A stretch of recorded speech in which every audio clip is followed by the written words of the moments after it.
നമസ്കാരം. എൻ്റെ പേര് പി കെ ജലീൽ. ഞാൻ കേരള സ്റ്റേറ്റ് വഖഫ് ബോർഡിൻ്റെ ഡിവിഷണൽ ഓഫീസറായി റിട്ടയർ ചെയ്ത ഉദ്യോഗസ്ഥനാണ്.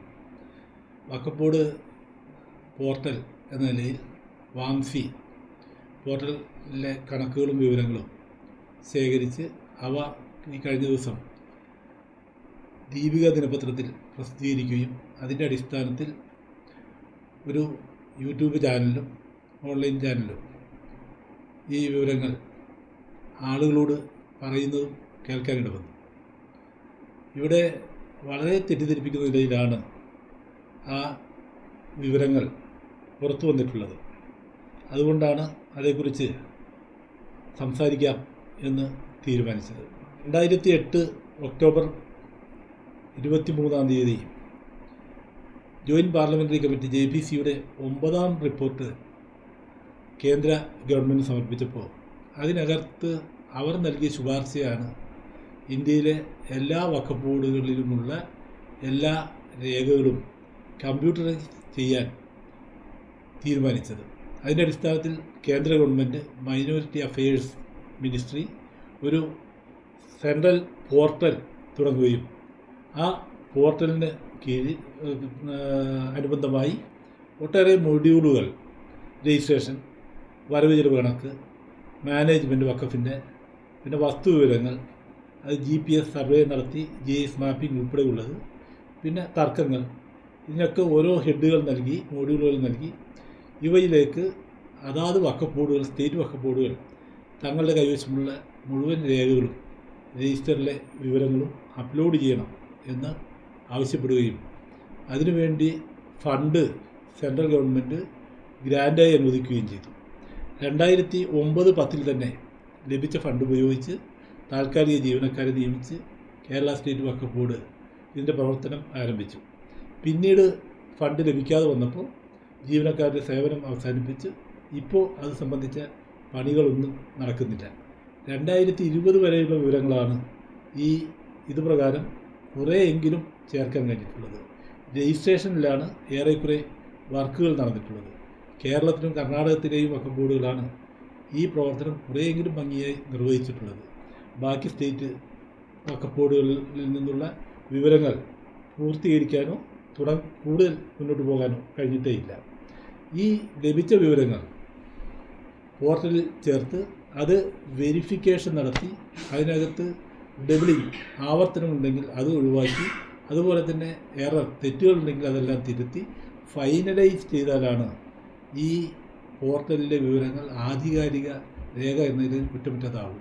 എന്നാൽ മുഴുവൻ വിവരങ്ങളും ഇതുവരെ ചേർക്കാൻ കഴിഞ്ഞിട്ടില്ല.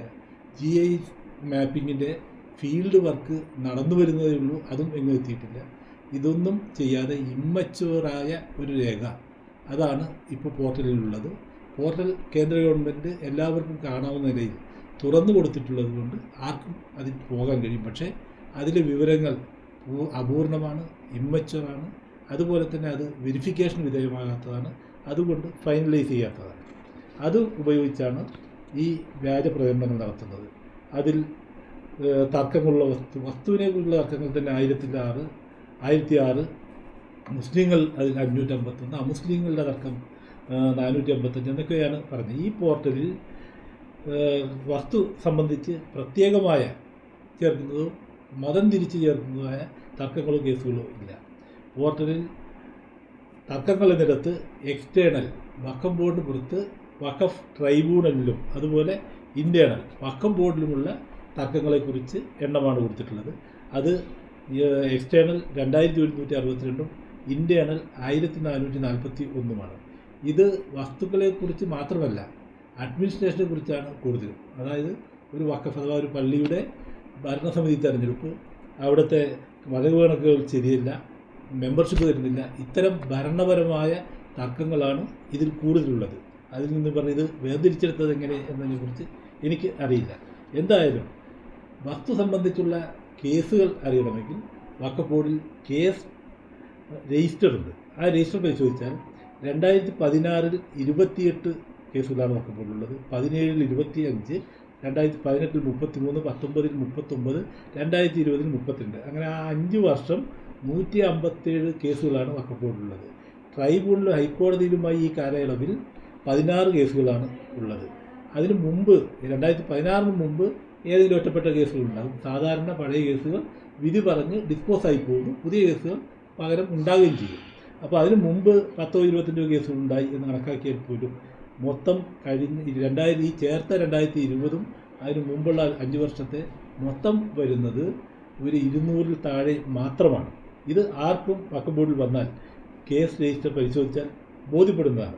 പിന്നെ പറയുന്നത് വഖഫ് ആണെന്ന അവകാശവാദമുള്ള സ്ഥലങ്ങൾ, വസ്തുക്കൾ 53,297, തൽസ്ഥിതി വിവരം ലഭ്യമല്ലാത്തത് 52,111 എന്നൊക്കെ പറഞ്ഞ് കണക്കുകൾ കൊടുത്തിട്ട് ഭയപ്പെടുത്തുന്ന നിലയിലാണ് പറയുന്നത്. തൽസ്ഥിതി വിവരം പുറത്തു വന്നിട്ടില്ല എന്ന് പറഞ്ഞാൽ അതിൻ്റെ സ്ഥലവിവരങ്ങൾ ഏതുമാവാം. അത് എപ്പോൾ വേണമെങ്കിലും അവകാശവാദം ഉന്നയിക്കാം. ആരുടെ വേണമെങ്കിലും ഇതിൻ്റെ വിവരം പുറത്തു വന്നിട്ടില്ല എന്നാണ് അർത്ഥം എന്ന നിലയിൽ ആരുടെ വേണമെങ്കിലും ഭൂമി നാളെ ഇതിൽപ്പെടുത്തി പിടിച്ചെടുക്കാം എന്ന നിലയിൽ ഭീതിപ്പെടുന്ന നിലയിലാണ് പറയുന്നത്. വസ്തുത എന്താണെന്ന് വെച്ചാൽ വഖഫ് രജിസ്റ്ററിൽ ഓരോ സ്ഥാപനങ്ങളും അതിന് കീഴിലുള്ള സ്വത്തുക്കളുമാണ് രജിസ്റ്റർ ചെയ്യുന്നത്. ഒരു സ്ഥാപനത്തിന് ഒരു രജിസ്ട്രേഷൻ നമ്പറാണ്. ആ സ്ഥാപനത്തിന് കീഴിൽ സ്വാഭാവികം പള്ളിയാണെങ്കിൽ പള്ളി കെട്ടിടമുണ്ടാകും, അതൊരു സ്വത്ത്.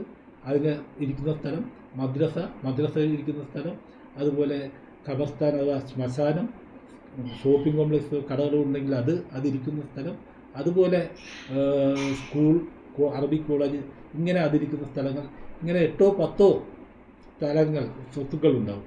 ഇതെല്ലാം ഓരോന്നായാണ് ഈ പോർട്ടലിൽ രജിസ്റ്റർ ചെയ്തിട്ടുള്ളത്. സ്വാഭാവികമായും ഒരു വഖഫിന് അല്ലെങ്കിൽ ഒരു ഇൻസ്റ്റിറ്റ്യൂഷന് ആവറേജ് 5 എന്ന് കണക്കാക്കിയാൽ 15,000 വഖഫ് ബോർഡിൽ രജിസ്റ്റർ ചെയ്ത ഇൻസ്റ്റിറ്റ്യൂഷന് 15,000 × 5 60,000 സ്വത്തുക്കൾ വരണം. അതായത് 53,297 വസ്തുക്കൾ രജിസ്റ്റർ ചെയ്തു എന്ന് പറയുമ്പോൾ അത് ഒരു അധികമല്ല, ഒരു അതിശയോക്തി നിറഞ്ഞതല്ല. ഉള്ള സ്വത്തുക്കളാണ് ഈ വരുന്നത്, അല്ലാതെ മറ്റുള്ളവരുടെ ആരുടെയും ഉൾപ്പെടുത്തിയോ പിടിച്ചെടുക്കാനോ വേണ്ടിയല്ല. പിന്നെ അതിനകത്ത് വിവരങ്ങൾ ലഭ്യമല്ലാത്ത, തൽസ്ഥിതി വിവരം ലഭ്യമല്ലാത്തത് എന്ന പേരിൽ 52,111 ഉണ്ട് ഇതിനകത്ത് പെടുന്നത്. അത് എങ്ങനെയാണ് സംഭവിക്കുന്നത് എന്ന് വെച്ചാൽ, വഖഫ് ബോർഡിൽ ഒരു സ്ഥാപനം, പള്ളി രജിസ്റ്റർ ചെയ്യണമെന്ന് ആവശ്യപ്പെട്ടാൽ പള്ളിക്കാരോ സ്ഥാപനങ്ങളോ സ്വയം മനസ്സാലെ എളുപ്പത്തിൽ വഴങ്ങാറില്ല. കാരണം അവരുടെ വരുമാനത്തിൻ്റെ 7% വഖഫ് ബോർഡ് നൽകേണ്ടതുള്ളതുകൊണ്ട് ആരും താല്പര്യപ്പെട്ട് മുന്നോട്ട് വരാറില്ല. ഇങ്ങനൊരു സ്ഥാപനമുണ്ട് എന്നറിഞ്ഞ് ബോർഡ് മുൻകൈയെടുത്ത് രജിസ്റ്റർ ചെയ്യുമ്പോൾ സ്യൂമോട്ടോ രജിസ്ട്രേഷനാണ് സാധാരണ നടക്കാറ്. അങ്ങനെ വരുമ്പോൾ അവരുടെ കയ്യിലുള്ള രേഖകൾ ബോർഡിന് ലഭിക്കാറില്ല. ബോർഡ് നടത്തുന്ന അന്വേഷണത്തിൽ പള്ളിയുണ്ട്, പക്ഷേ പള്ളിക്ക് സ്ഥലമുണ്ടെങ്കിലും സ്ഥലത്തിൻ്റെ സർവേ നമ്പറോ സ്ഥലത്തിൻ്റെ വിസ്തീർണമോ ആധാർ നമ്പറോ ഇത്തരം രേഖകളൊന്നും ലഭിക്കാതെ വരുമ്പോൾ ഇത് വഖഫ് രജിസ്റ്ററിൽ ചേർത്തിട്ടുണ്ടാവില്ല.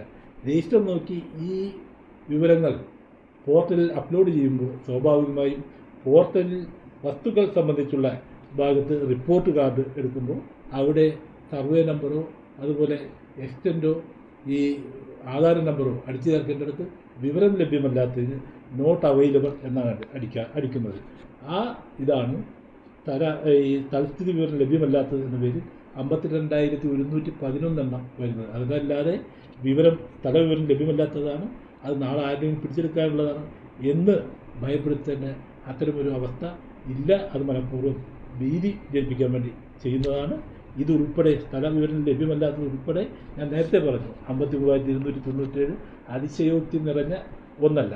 പിന്നെ അതിന് മറ്റൊരു ഉദാഹരണമായി പറയുന്ന ഇടക്കൊച്ചിയിൽ നൂറുൽ ഇസ്ലാം മസ്ജിദ്, അത് ചെല്ലാനത്ത് ഭൂമിയുണ്ടെന്ന് പറഞ്ഞ് രജിസ്റ്റർ ചെയ്തിരിക്കുന്നു. അതിൻ്റെ വസ്തുത എന്താണെന്ന് വെച്ചാൽ, ഈ പോർട്ടലിൽ ചേർക്കുമ്പോൾ കേരള എന്ന് സെലക്ട് ചെയ്യുമ്പോൾ അതിന് കീഴിലുള്ള എല്ലാ ജില്ലകളും വരും. എറണാകുളം ജില്ല സെലക്ട് ചെയ്യുമ്പോൾ അതിന് കീഴിലുള്ള കടയന്നൂർ താലൂക്ക്, അതിന് കീഴിലുള്ള സെലക്ട് ചെയ്യുമ്പോൾ അതിന് കീഴിലുള്ള എല്ലാ വില്ലേജുകളും വരും. അങ്ങനെ വരുമ്പോൾ ഇടക്കൊച്ചിയിലെ നൂറുൽ ഇസ്ലാം മസ്ജിദ് ചേർക്കാൻ വഖഫ് ബോർഡിൽ രജിസ്റ്റർ ചെയ്ത സ്ഥാപനമാണ്. ഇടക്കൊച്ചിയിൽ അങ്ങനെ ഒരു പള്ളിയുണ്ട്, അതിൽ സ്ഥലവുമുണ്ട്. പക്ഷേ അത് ചേർക്കാനെടുക്കുമ്പോൾ ഇടക്കൊച്ചി എന്നൊരു വില്ലേജ് അതിൽ വരുന്നില്ല. അത് ഇവിടുത്തെ കുഴപ്പമല്ല, പോർട്ടൽ ഉണ്ടാക്കിയ അല്ലെങ്കിൽ പ്രോഗ്രാം തയ്യാറാക്കിയ സെൻട്രൽ ഗവൺമെൻറ് ഏജൻസിയുടെ വീഴ്ചയാണ്. എന്തായാലും ആ വഖഫ് അടിച്ചു ചേർത്തപ്പോൾ സ്വാഭാവികമായും അതിൽ ആദ്യം വന്ന ചെല്ലാനം എന്ന് തൽക്കാലത്തേക്ക് ചേർത്തു, പിന്നീട് തിരുത്തുമ്പോൾ തിരുത്താമെന്ന് വെച്ചു. ഒരിക്കലും ഇടക്കൊച്ചിയിലെ സ്ഥലം പള്ളിയുണ്ട്, സ്ഥലമുണ്ട്. ആ സ്ഥലവും ഇതിൽ ചേർത്തതിന് ശേഷം ഇനി കിട്ടുമെങ്കിൽ വാങ്ങാൻ വേണ്ടി ചെല്ലാനമെന്ന് അടിച്ചു ചേർത്തെങ്കിൽ അത് നമുക്ക് മനസ്സിലാക്കാം ദുരുദ്ദേശമാണെന്ന്. എന്നാൽ അങ്ങനെയല്ല, ഇടക്കൊച്ചിയിൽ നിന്ന് ചേർക്കാൻ കഴിയാത്തതുകൊണ്ട് ആ സ്ഥലം ചേർത്തിട്ടില്ല. ചെല്ലാണമെന്ന് വെറുതെ ചേർത്തപ്പോഴും ഈ സ്ഥലത്തിൻ്റെ സർവേ നമ്പറോ എക്സ്റ്റൻറ്റോ ആധാര നമ്പറോ അതെല്ലാം 000 നിൽ എന്നാണ് ചേർത്തിട്ടുള്ളത്. ഒരിക്കലും അങ്ങനെ ചെയ്തിട്ടില്ല. ഇതും വിദ്വേഷ പ്രചരണത്തിന് വേണ്ടി ഉപയോഗിക്കുന്ന വസ്തുത ആർക്കും വഖഫ് ബോർഡിൽ വന്ന് രജിസ്റ്റർ പരിശോധിച്ചാൽ മനസ്സിലാകാവുന്നതേ ഉള്ളൂ. ഇതിന് മറ്റൊന്ന് വ്യാപകമായി പ്രചരിപ്പിക്കുന്നത് വഖഫ് ബോർഡിന് ഇഷ്ടപ്പെട്ട ഭൂമിയുണ്ടെങ്കിൽ ഇഷ്ടം പോലെ ഇത് പിടിച്ചെടുക്കാം, അതിന് എന്തൊരു ഭരണഘടനാവിരുദ്ധമായ നിയമമാണ് എന്ന നിലയിൽ ഇത് ലോകത്തിനൊരു നിയമമുണ്ടോ എന്ന നിലയിലാണ് പ്രചരിപ്പിക്കുന്നത്. നമ്മൾ തന്നെ ആലോചിച്ചാൽ മതി, ഒരു മതരാജ്യത്ത് പോലും ഒരു വിഭാഗത്തിനോ അല്ലെങ്കിൽ ഏതെങ്കിലും ഒരു മതവിശ്വാസിക്കോ ഇത്തരത്തിൽ കാണുന്ന ഭൂമി പിടിച്ചെടുക്കാനുള്ള നിയമം ലോകത്തുണ്ടാവില്ല. ഇന്ത്യയിൽ നമ്മുടെ നാട്ടിലും അത്തരമൊരു നിയമം ഇല്ല. നമ്മുടെ നാട്ടിൽ എല്ലാ ഭരണഘടനാ സ്ഥാപനങ്ങളും പ്രവർത്തിക്കുന്നത് പഞ്ചായത്തായാലും മുനിസിപ്പാലിറ്റി ആയാലും വഖഫ് ബോർഡായാലും അതാത് നിയമപ്രകാരമാണ്. ആ നിയമം നൽകുന്ന അധികാരങ്ങളും അവകാശങ്ങളുമാണ് അവർക്കുള്ളത്. ഇവിടെ വഖഫ് സ്വത്ത് അഥവാ ഒരു പള്ളിയുടെ സ്ഥലം അന്യാധീനപ്പെട്ട് ആരെങ്കിലും അന്യായമായി കയ്യേറി എന്ന വിവരം ലഭിച്ചാൽ അത് തിരിച്ചു പിടിക്കാൻ വഖഫ് ബോർഡിന് അധികാരം നൽകുന്നത് വഖഫ് നിയമം 52-ാം വകുപ്പാണ്. ഈ വകുപ്പ് പ്രകാരം ബോർഡിന് തിരിച്ചു പിടിക്കാനുള്ള അധികാരം ലഭിക്കുമ്പോൾ അത് എങ്ങനെ നടപ്പിലാക്കും, എങ്ങനെ നടപടിക്രമങ്ങൾ എന്താണ് എന്നത് രൂപീകരിക്കുന്നതാണ് എല്ലായിടത്തും എല്ലാ നിയമത്തിലുമുള്ള പോലെ റൂളുകൾ അഥവാ ചട്ടങ്ങളും നിയമങ്ങൾ തന്നെയാണ്. അവ പാലിച്ചേ ഈ പ്രവർത്തനം ചെയ്യാൻ കഴിയും. വഖഫ് റൂള് ചട്ടം 79 പ്രകാരവും വഖഫ് ആക്ട് 52-ാം വകുപ്പ് പ്രകാരവുമാണ് വഖഫ് ബോർഡ് ഈ പ്രവൃത്തി ചെയ്യുന്നത്. ഒരു സ്ഥലം അന്യായമായി ഒരു പള്ളിയുടേത് കയ്യേറി അല്ലെങ്കിൽ ആരെങ്കിലും കൈവശം വയ്ക്കുന്നു എന്ന് പരാതി കിട്ടിയാൽ, അറിവ് കിട്ടിയാൽ CEO ചീഫ് എക്സിക്യൂട്ടീവ് ഓഫീസർ അതേക്കുറിച്ച് അന്വേഷണം നടത്തണം എന്നാണ് ഈ നിയമം പറയുന്നത്. അന്വേഷണം റവന്യൂ രേഖകൾ പരാതിക്കാരാണെങ്കിൽ അവരോട്, അതല്ലെങ്കിൽ സ്ഥലത്ത് പോയി ആ സ്ഥാപനത്തിൻ്റെ കൈകാര്യകർത്താക്കളോട് രേഖകൾ കളക്ട് ചെയ്യണം. അതിനുശേഷം റവന്യൂ ഓഫീസുകളിൽ പോയി അതിൻ്റെ രേഖകൾ കളക്ട് ചെയ്യണം. ഇവയെല്ലാം പരിശോധിച്ച് ഇത് വഖഫാണ് എന്ന് ബോധ്യപ്പെട്ടാൽ അത് കയ്യേറിയ ആളുണ്ടെങ്കിൽ സ്വാഭാവികമായും സാമാന്യ നീതി എന്ന നിലയിൽ അദ്ദേഹത്തെ കൂടി കേൾക്കാൻ CEO ബാധ്യസ്ഥരാണ്. നോട്ടീസ് കൊടുത്ത് ഹിയറിംഗ് നടത്തി അദ്ദേഹത്തെ കേൾക്കണം. അവരെയും കേട്ടതിന് ശേഷം ഇത് പൂർണ്ണമായും ഒരു കയ്യേറ്റമാണ് എന്ന് ബോധ്യപ്പെട്ടാൽ റൂൾ 79 പ്രകാരമുള്ള റിപ്പോർട്ട് തയ്യാറാക്കി ബോർഡിൽ വെക്കണം. ബോർഡ് ഇതിൻ്റെ അടിസ്ഥാനത്തിൽ ഇത് കയ്യേറിയത് തിരിച്ചു പിടിക്കാൻ തീരുമാനമെടുത്താൽ അത് നടപ്പിലാക്കേണ്ടത് കളക്ടർ വഴിയാണ്. കളക്ടർക്ക് ആ റിക്വസിഷൻ കൊടുക്കുന്നതിന് മുമ്പ് നിയമം പറയുന്നു ഇത് ഗസറ്റിൽ പബ്ലിഷ് ചെയ്യണം. അതുപോലെ വഖഫ് ബോർഡിൻ്റെ നോട്ടീസ് ബോർഡിലും ഈ വഖഫ് പ്രോപ്പർട്ടി എന്ന് വെച്ചാൽ ഈ കയ്യേറി ഇയാൾ താമസിക്കുന്ന വീടാണെങ്കിൽ അവിടെ ആ പ്രോപ്പർട്ടിയിലും കൊണ്ടുപോയി പതിച്ച് വെക്കണം. പതിച്ചതിന് ശേഷം 1 മാസം സമയം കൊടുക്കണം. കാരണം ഇയാൾക്ക് പരാതി ഉണ്ടെങ്കിൽ ട്രൈബ്യൂണലിൽ പോകാൻ അവസരം കൊടുക്കണം. അതിനുശേഷമേ കളക്ടർക്ക് ഇത് ഫോർവേഡ് ചെയ്യാൻ പാടുള്ളൂ.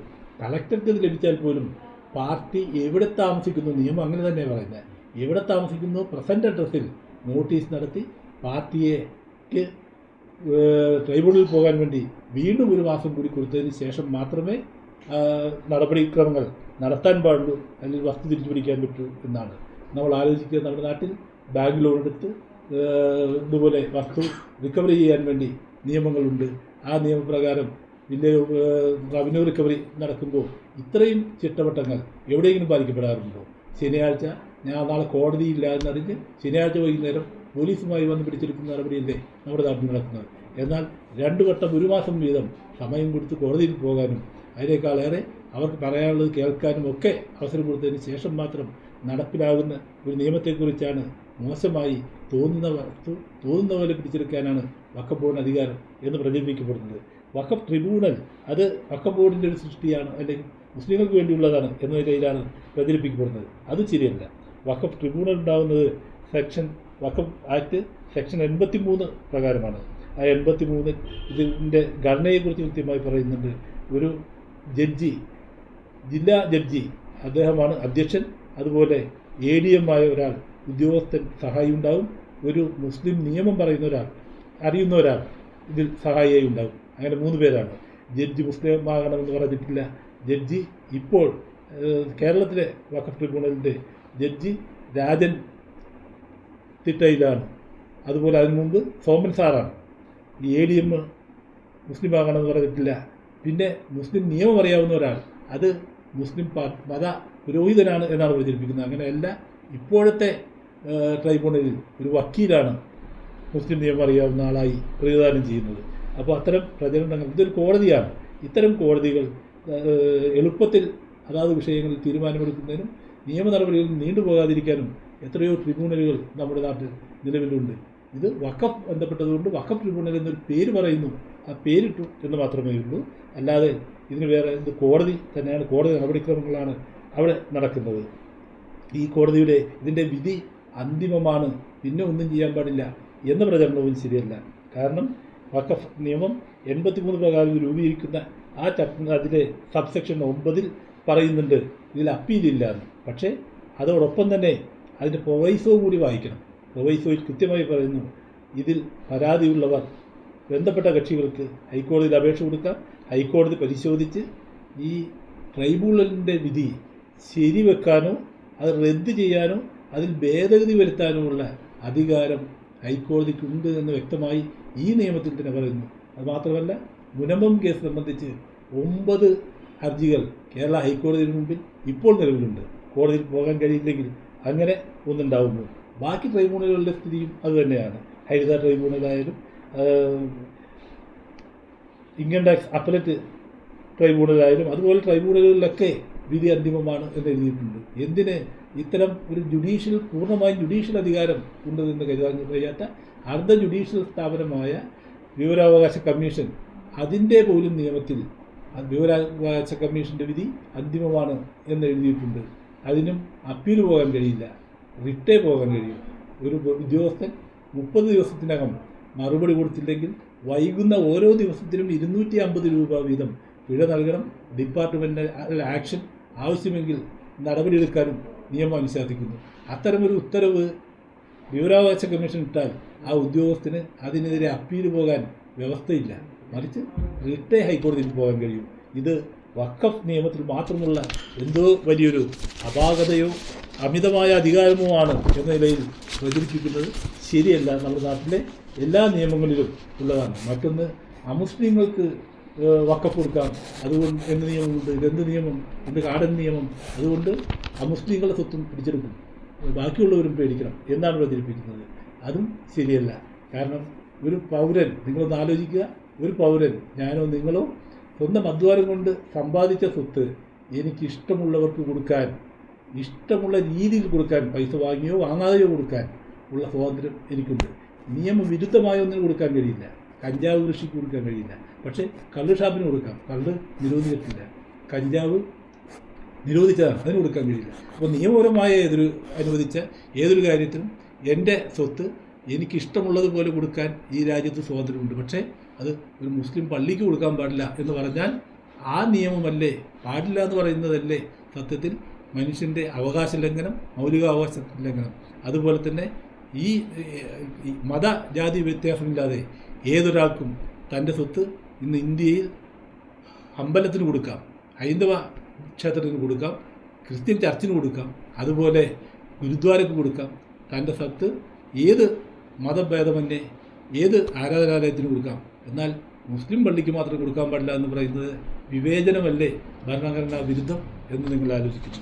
അത്തരത്തിൽ ഇത്തരം കാര്യങ്ങൾ മുഴുവൻ തെറ്റായി വ്യാഖ്യാനിച്ചും തെറ്റായി പറഞ്ഞുകൊണ്ട് സമൂഹത്തിൽ ഈ പ്രത്യേകിച്ച് മുനമ്പം വിഷയം നിൽക്കുമ്പോൾ ജനങ്ങൾക്കിടയിൽ ഭിന്നിപ്പുണ്ടാക്കാൻ കിട്ടുന്ന ഏതൊരു ആയുധവും എടുത്തുപയോഗിക്കാൻ വർഗീയ ശക്തികൾ നിൽക്കുമ്പോൾ ഒരു പാതിരിയെപ്പോലുള്ളവർ, അതുപോലെ കേരളത്തിൽ വളരെ പാരമ്പര്യമുള്ള ദീപികയെപ്പോലുള്ള പത്രങ്ങളൊക്കെ അവർക്ക് ആയുധങ്ങൾ നൽകുന്നവരായി മാറാൻ പാടില്ല എന്നതുകൊണ്ടാണ് ഞാനിത് പറയുന്നത്.